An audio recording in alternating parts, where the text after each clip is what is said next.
Cette saison, une nouvelle catégorie a fait son apparition. Plaque blanche et moto 125 de temps. Voici les espoirs. Les pilotes ont moins de 20 ans et ne font que 2 tours. Michel Merel, directeur de l'école de pilotage C2M, s'est impliqué dans la création de cette catégorie. Une marge de plus pour les jeunes pilotes pour se préparer avant de passer en élite. Nous, on a considéré depuis un petit moment que la catégorie 50 devait être valorisée et que l'on devait arriver à l'enduro dès 14 ans pour pouvoir être performant à 18 ans et non pas arriver à 18 ans pour être performant à 25. Donc en commençant par les catégories inférieures, on a structuré avec l'école, on a structuré l'organisation pour être présent dans ces catégories-là avec une approche professionnelle de la catégorie et de façon à suivre les élèves d'une année sur l'autre, à les faire passer les paliers les uns après les autres et arriver à 18 ans en élite en ayant déjà un bagage technique. Ça existe déjà dans le motocross avec les mini-verts, les cadets et le junior. Ça n'existait pas en enduro.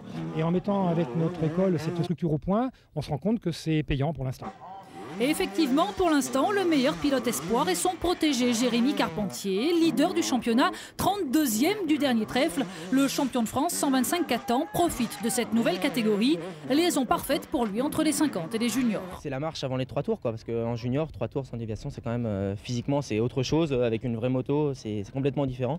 Donc oui, ça va permettre d'engendrer de l'expérience et pour après passer en junior par la suite. 2 fois 2e ce week-end, Jérémy est toujours leader du championnat devant les 2 KTM Sylvain Fournier et Romain Yvonne.